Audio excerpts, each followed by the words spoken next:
La leçon 18 de la thérapie multidimensionnelle, la thérapie pastorale multidimensionnelle et dynamique du Dr Massamba Mampolo Jean continue l'approfondissement de la psychothérapie multidimensionnelle telle que conçue et appliquée par le Dr Massamba dans son ouvrage intitulé La libération des envoûtés, ouvrage qui fut présenté comme thèse doctorale aux États-Unis en 1972. Alors, la psychothérapie multidimensionnelle a pour première dimension qu'elle prend en considération, qu'elle traite au sérieux la dimension du moi par rapport au monde extérieur. Comment le moi, la personne même, se développe dans son milieu, dans son monde. Nous avons parlé dans un chapitre du fait que le thérapeute, le pasteur thérapeute, doit prendre en considération les différents mondes du client, de la personne qui est affectée par le problème de l'envoûtement, qui est affectée par l'envoûtement. Cette personne a un moi, a un j'ai, a une personne. Cette personne a sa propre vie. Et c'est cette vie-là de cette personne qu'il faut tenter de comprendre, tenter de connaître à travers son discours. C'est pourquoi la thérapie, la psychothérapie ou la thérapie multidimensionnelle reconnaît l'interaction entre le moi, l'individu, et son milieu. C'est dans ce milieu que le moi se développe. Nous avons déjà vu cette partie du moi, comment le moi se perçoit lui-même. Alors, la démarche de la psychothérapie multidimensionnelle consiste en un diagnostic analytique. Un diagnostic qui analyse justement à travers le discours du moi les différents mondes du moi et le traumatisme, le choc, le problème, le conflit que le moi a eu à travers ces différents mondes. Et après cette analyse, pendant cette analyse, le thérapeute arrive à concevoir un traitement synthétique, c'est-à-dire une solution qui vise tous les problèmes que l'individu expose, auxquels l'individu fait face. Alors c'est très important que la recherche de traitement soit synthétique, en ce sens qu'elle vise à découvrir non pas une réalité, mais des réalités. Elle fait la synthèse des réalités, c'est-à-dire l'univers phénoménologique du patient. Phénoménologique, c'est-à-dire l'univers dans lequel le patient se développe, n'est-ce pas? Dans lequel il s'inscrit, dans lequel il vit, dans lequel il souffre. Vous voyez, c'est cet univers qui nous permet de saisir la signification de son problème. La phénoménologie étant aussi la recherche de la signification. Vous voyez, c'est important de voir quand l'individu s'exprime, pourquoi il s'exprime comme ça, quelle est son intention en venant vers vous voir, quelle est son intention, dans quelle situation il vit. Et vous savez, c'est une situation toujours complexe, n'est-ce pas? Et la phénoménologie nous permet justement de découvrir les mondes dans lesquels vit le patient et comment ces mondes le moulent, ces mondes, n'est-ce pas, les conditionnent, n'est-ce pas? C'est à ce moment-là que vous allez saisir justement comment le moi se perçoit et pourquoi le moi se perçoit envoûté. C'est très important. Et c'est là que dans cette leçon 18, nous allons insister sur une dimension importante de l'envoûtement, c'est le moi social. Vous voyez, le moi dans un contexte culturel. Vous avez votre moi, mais vous avez des moi sociaux, plusieurs moi de la société. Et je suis perçu dans la société comme frère, comme fils, comme oncle, comme père, comme mère, comme grand-père, etc. C'est dans la même société que s'inscrit le moi qu'on appelle envoûté ou envoûteur. Alors, comme la notion du moi se définit habituellement en termes de personnalité, attitude, perception de soi, comportement, vous voyez ici comment le moi se comporte, comment le moi sent. Quand vous voyez comment le moi sent et se sent, vous avez l'approche émotive, n'est-ce pas? Quelles sont les émotions du moi? Comment le moi se comprend lui-même, vous avez l'approche cognitive. Comment le moi se comporte, vous avez l'approche comportementale. Comment le moi s'exprime, vous avez l'approche narrative. Comment le moi se construit, vous avez l'approche constructiviste. Comment le moi se déconstruit, vous avez l'approche déconstructiviste, n'est-ce pas, qui analyse comment le moi se déconstruit même. Et la sorcellerie peut être, n'est-ce pas, un lieu de déconstruction du moi, de destruction du moi. Et vous devez justement démanteler cette structure déconstructive du moi pour permettre au moi d'être libre et de s'épanouir normalement. Alors c'est important pour vous de comprendre le moi social. Il faut noter qu'il existe un arrière-plan culturel à chaque moi ou chaque personnalité, un arrière-plan culturel, ce qu'on appelle le background culturel. Je ne peux pas dire, par exemple, aujourd'hui que mon arrière-plan culturel est le même, parce que j'ai beaucoup évolué, beaucoup changé, beaucoup voyagé, beaucoup étudié, beaucoup lu, beaucoup senti, beaucoup vécu, beaucoup connu, etc. Et tout cela a influencé, impacté, moulé mon moi. Vous voyez, je suis un moi très complexe. Vous voyez, très complexe. Même quand je parle avec les gens de mon village, et ils me saisissent, mais ils ont difficile de me saisir. Vous voyez, parce que mon moi est plus complexe. Vous voyez, on ne peut pas me structurer dans un discours, puisque mon discours transcende les limites des discours culturels, ethnocentriques ou tribal. Alors, dans une société donnée, surtout dans une société très communautaire et quelque peu fermée, les individus semblent posséder de longues séries de traits communs de personnalité. Quand vous arrivez dans un village, les gens qui vivent dans ces villages il y a plusieurs années parlent presque avec le même ton, la même structuration des phrases, le même raisonnement, et derrière leur langage, on va trouver le même esprit. Et c'est très important puisqu'ils ont la même vision du monde. Alors, c'est très très important pour nous de savoir saisir ces gens-là dans leur contexte.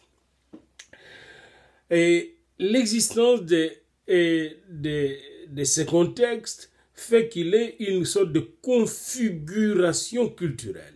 Les gens sont configurés dans leur mentalité, configurés dans leur langage, configurés dans leur pensée. Et la sorcellerie est une configuration spirituelle et culturelle. Les gens pensent sorcellerie, vivent sorcellerie, respirent sorcellerie, transpirent sorcellerie, rêvent sorcellerie. Ils ont peur de la sorcellerie, etc. Vous voyez, l'existence de cette configuration a des modèles de comportement fournis aux membres de la société. Des modèles de perception, des façons de comprendre, des valeurs communes, n'est-ce pas, qui leur viennent justement de cette structure qu'est la sorcellerie, qui est incluse, cette structure qui est incluse dans leur vision du monde.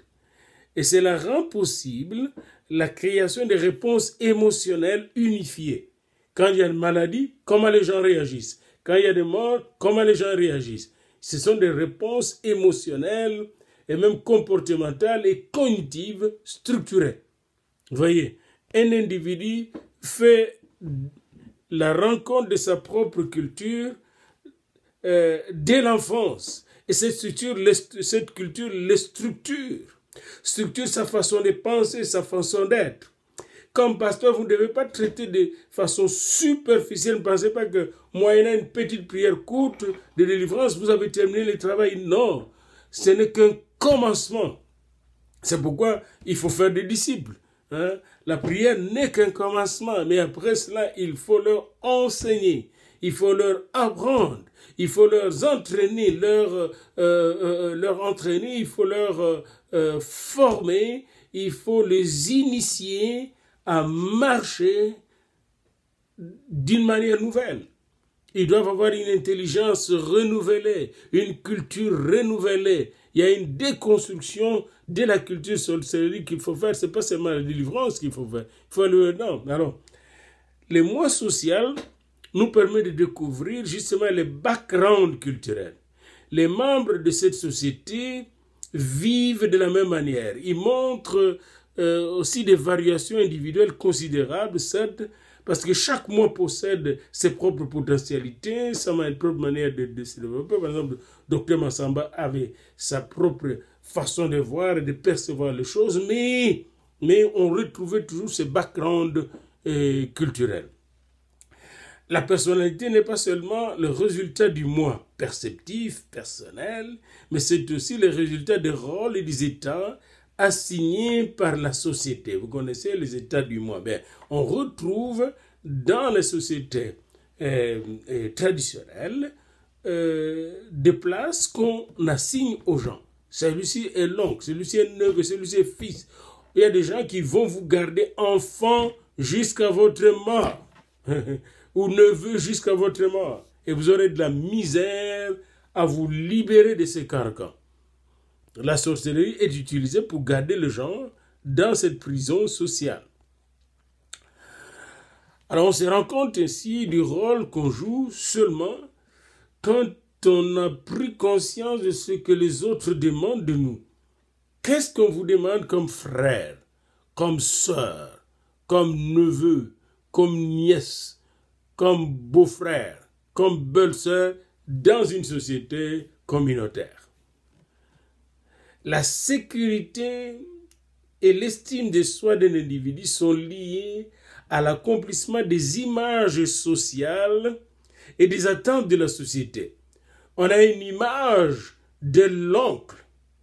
Et ce que l'oncle doit faire, s'il ne le fait pas ça, c'est un mauvais oncle. On vient habiter chez l'oncle maternel, on fait tout ce qu'on veut dans cette maison-là. On ne paye pas de loyer, on se fout de la facture de l'eau et de l'électricité. C'est l'oncle. Et s'il ne le fait pas, ça devient, il est sorcier, il est mauvais. Hein? Chez l'oncle, on ne peut pas tomber malade. Si on tombe malade, il est sorcier. On ne peut pas jouer sur le chou, il est sorcier. Voyez-vous, on attend tout de l'oncle. L'individu peut développer des formes de conflits névrotiques dans sa façon de répondre, à ce que dans sa façon de répondre à ce que les autres perçoivent de lui. Et voyez-vous, maintenant, les gens perçoivent de l'oncle quelqu'un qui va pourvoir à tout besoin. Mais cet oncle, et qui avait des moyens, puis qui perd tout moyen, et qui ne peut pas faire face aux besoins de ses neveux et nièces, devient un problème. Ou c'est un qui prend soin de ses propres enfants, hein, et néglige un peu le neveu, le nièce, c'est un sorcier. Vous voyez, hein?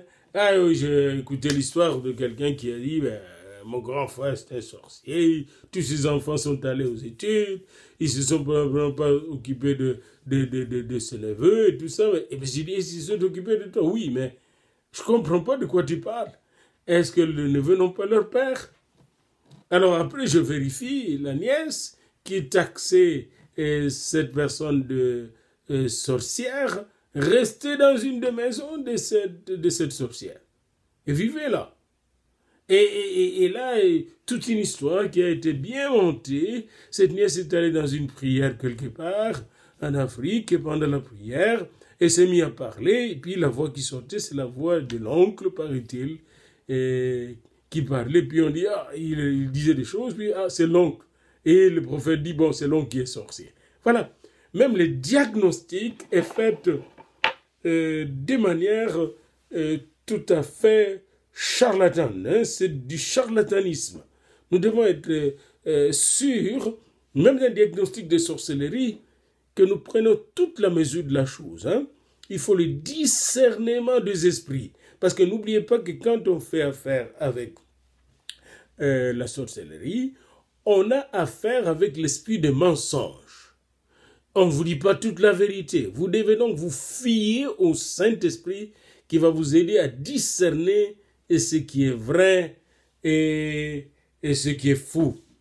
Alors l'individu plongé, envoûté dans cette culture, est incapable de voir la vérité en face.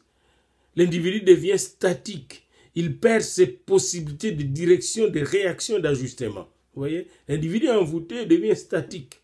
Et même l'envoûteur, il est statique. Il perd ses possibilités de raisonnement, de direction, de pensée, de conceptualisation, de critique. Il n'y a pas de distance entre l'envoûté et l'envoûtement. Et même l'envoûteur aussi ne prend pas de distance. Ils sont tous pris. Ils sont envoûtés parce qu'ils prient. Mais le thérapeute ne doit pas être envoûté par l'envoûtement. Je m'excuse de la tautologie, mais c'est important. Vous devez avoir des distances pour regarder l'envoûtement tel qu'il se présente et savoir qui est en jeu, quelle est la part des démons dedans, quelle est la part des hommes là-dedans. Alors le moi social vous permet justement de voir comment le moi individuel évolue dans la société, quelle est son identité, quel est son rôle, comment il s'ajuste, comment il ne s'ajuste pas, etc. Et comment il se voit, se perçoit à l'intérieur de cette société, comment on le voit lui-même. Le moi devient potentiellement une entité de perception, n'est-ce pas? Et c'est à travers le moi social qu'on va regarder comment on détruit le moi individuel. Parce que la société et la sorcellerie, c'est le moi social qui détruit les moi sociaux, si vous voulez, qui détruit le moi individuel. Vous voyez? Et le moi individuel perd son essence d'être. Quand le moi se définit uniquement selon ce que lui propose le monde extérieur, selon ce que lui propose les clans, selon ce que lui propose la famille, le moi n'existe plus. L'être humain, dans son essence et son authenticité, se perd.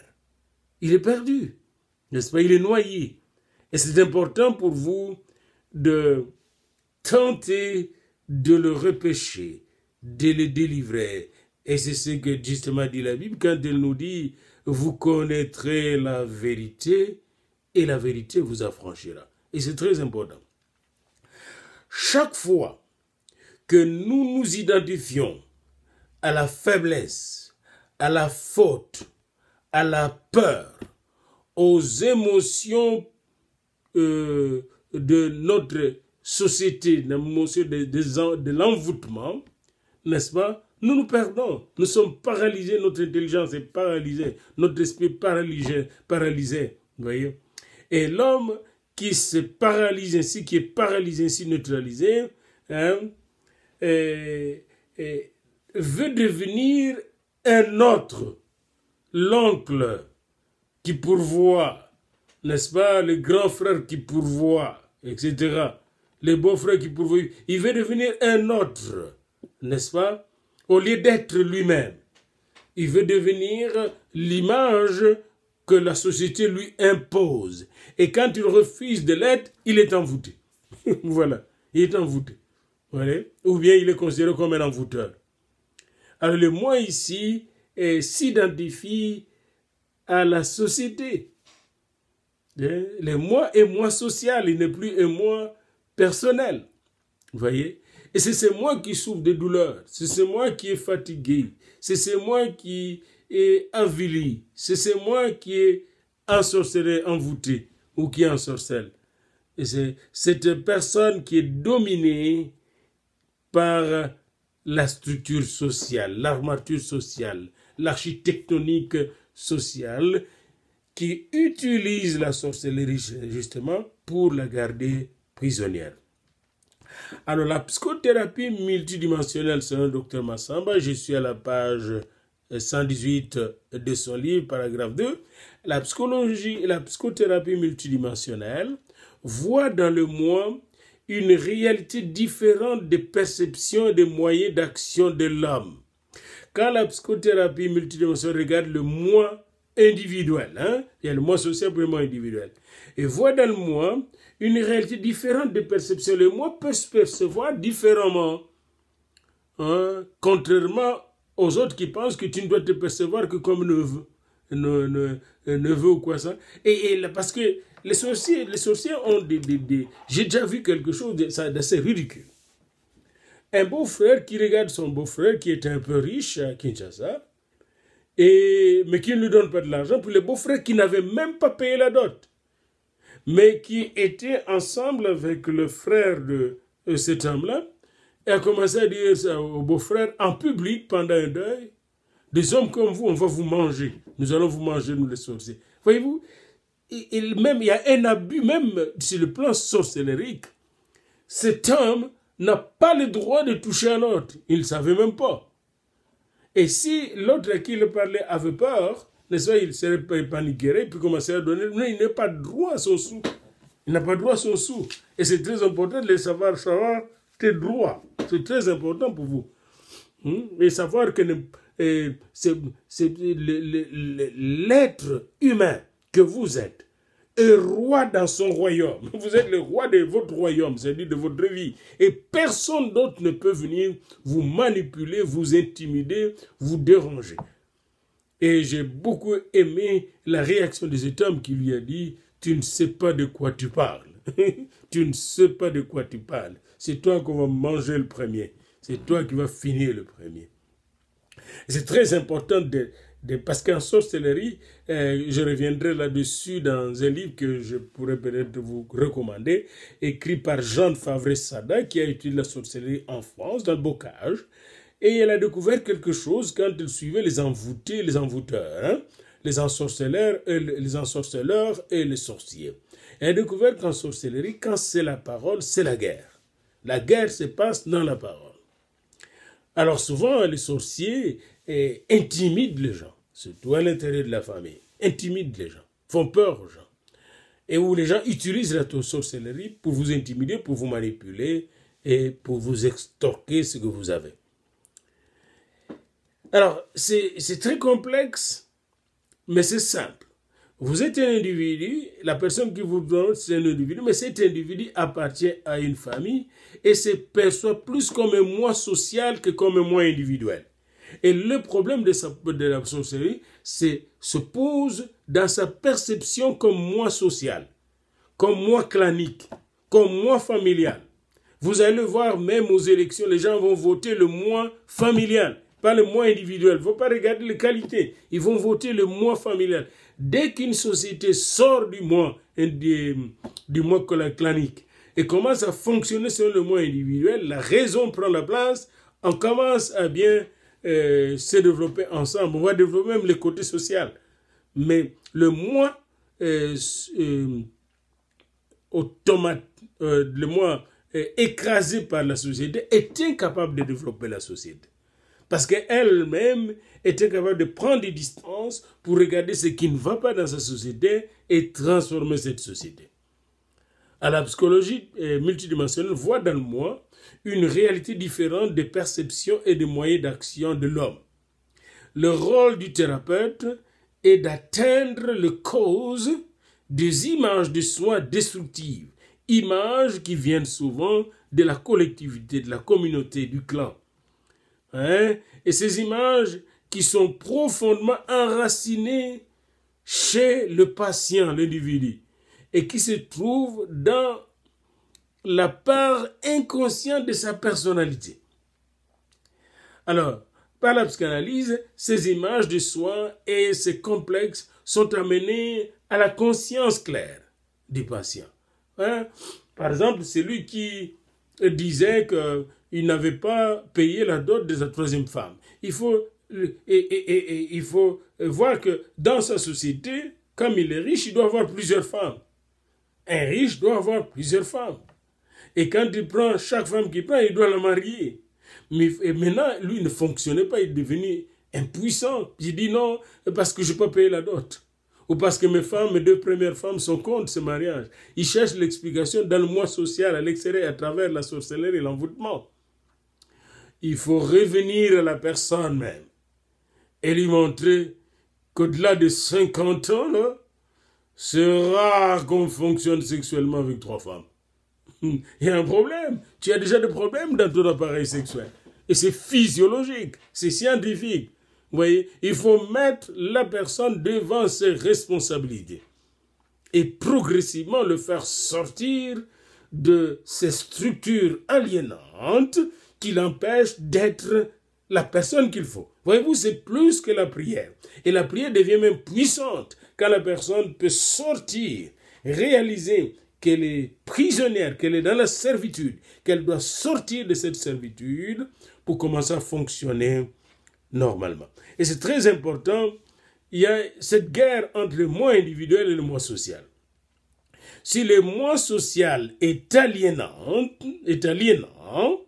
eh bien, le moi individuel ne fonctionne pas, neutralisé, paralysé, incapable de fonctionner, eh bien, la société est malade parce que les individus qui devaient travailler pour la construction de la société, en démontant tout ce qui est pourri dans la société, tout ce qui est structure aliénante de la société, tout ce qui est structure inhumaine, pour humaniser la société, n'est-ce pas? Eh bien, ces individus ne fonctionnent pas. Ben, c'est comme nos villages. Vous allez dans le village, les villages sont en train de se détruire. Il n'y a pas d'invention, il n'y a pas de création. Il faut réinventer notre modèle de développement dans le village. Ce n'est pas par des discours, mais par la remise en question profonde des structures aliénantes dont la sorcellerie occupe le noyau structurant. Alors, ce démontage ne peut se faire que par des esprits mûrs qui ont pris conscience de la gravité de la chose et pas par des esprits qui sont envoûtés par la sorcellerie, qui demeurent dans cet envoûtement et qui pensent la sorcellerie de façon envoûtante. Il faut penser la sorcellerie de façon intelligente et spirituelle. Parce que, comme le dit la Bible, on n'a pas à lutter contre la chair ni le sang, mais contre les dominations, les princes des sements des ténèbres. Mais ces dominations utilisent les hommes. Et ces hommes, il faut libérer. Alors, et il faut identifier ces hommes pour les libérer. L'individu doit apprendre que quand il est malade, il n'y a pas que le sorcier qui le rend malade. Vous voyez? La maladie, c'est un phénomène complexe. Et si la personne est découragée, elle apprend aussi que le découragement cherche à le submerger, mais qu'il n'est pas lui-même découragement. Il peut dépasser le découragement. S'il est en colère, il apprend et il prend conscience que la pulsion de colère essaie de l'opprimer, mais qu'il n'est pas la colère. Il peut aller au-delà de la colère. Et si vous avez une approche, disons, narrative, le problème, c'est le problème. Mais toi, tu n'es pas le problème. Tu peux prendre contrôle du problème, comme quand Caïn était plein de colère et voulait éliminer son frère. Dieu est venu lui dire, la colère se couche devant toi, mais toi domine sur elle. Autrement dit, Caïn, tu n'es pas la colère. Et c'est ce que le Dr Massamba essaie de nous dire à la passant 18, ici. C'est un tête-à-tête objectif avec soi-même. Je suis moi-même, je ne suis pas la colère. Je suis moi-même, je ne suis pas l'envoûté. L'envoûtement est là, mais moi, je suis moi. Vous voyez, je sais ce que je suis. Prendre conscience de ce qu'on est. Et c'est ainsi que le moi individuel vient secourir le moi social. Parce que nous sommes des êtres sociaux, nous sommes ensemble. C'est que un des philosophes africains dit la bissoïté. Nous sommes bisson à bisson. Mais dans le bisson à bisson, il faut que dans le bisson à bisson, on prenne considération de chacun. Pas chacun pour soi, mais chaque personne doit prendre considération de l'autre. Vous voyez, c'est très important. Et c'est très important de ne pas considérer l'autre comme une chose à écraser. Alors, dans la leçon qui va suivre, nous allons voir les principes de base de la thérapie multidimensionnelle. Mais nous avons d'abord commencé par regarder le moi individuel perceptif et le moi social à travers lequel le moi individuel est structuré, perçu dans la société et il se perçoit à travers ce moi-là comme oncle, comme neveu, comme fils, comme fille, etc. Fille à vendre par la dot, etc.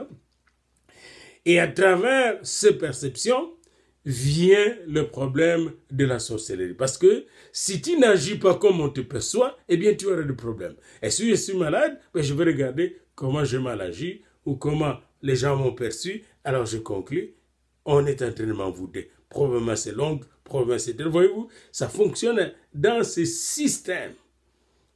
Système qui est une construction sociale. N'oubliez pas ça. Parce que tout système social est une construction tout à fait humaine. C'est la fin de la leçon 18.